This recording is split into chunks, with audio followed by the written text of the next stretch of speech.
With 26% of adults classified as obese in the UK in 2016, the hunt for causes and solutions to expanding waistlines is on.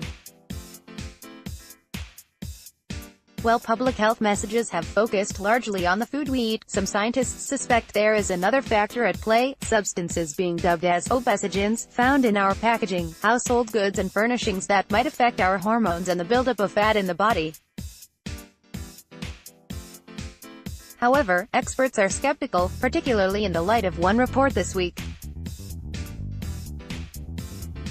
It has made the bold claim that removing shoes when entering the house and swapping carpet for wooden floors could help people stay slim, citing a talk by researchers at the universities of Aveiro and Beira Interior in Portugal, who have suggested that preventing obesogens accumulating in the house by frequently sweeping and dusting could stop us gaining weight.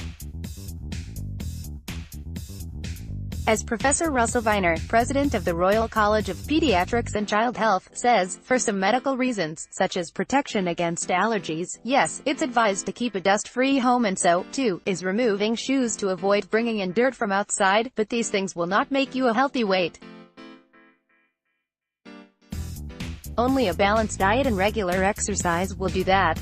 It is not the first study to moot the idea of the existence of obesogens. Earlier this year, researchers at Harvard University suggested compounds called perfluoroalkyl substances, PFAs, widely used in products such as stain repellents and known to have a number of negative effects on human health, might lead to weight gain. Ultimately, you cannot get fat unless you consume the calories. Others have voiced concerns that it isn't even clear whether the level of supposed obesogens in house dust would be enough to affect the body anyway.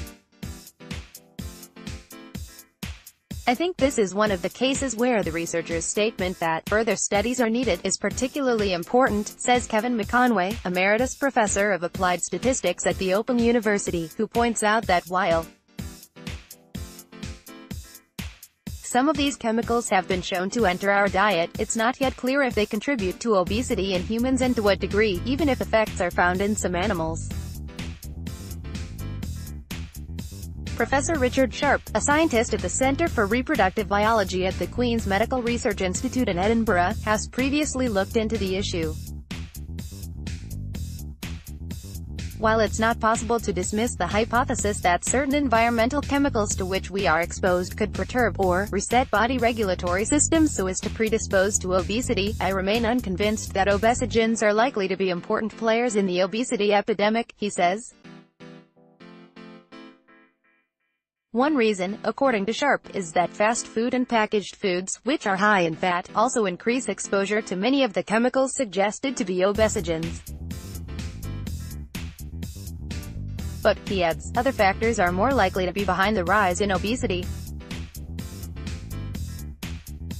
We have very detailed evidence from innumerable studies, including dietary intervention studies, that show unequivocally that our change of diet, increased fat, sugar, calorie consumption, and lifestyle, less exercise, in recent decades has caused the obesity crisis, he adds. Ultimately, no matter how obesogens or anything else might reset energy regulatory systems, you cannot get fat unless you consume the calories.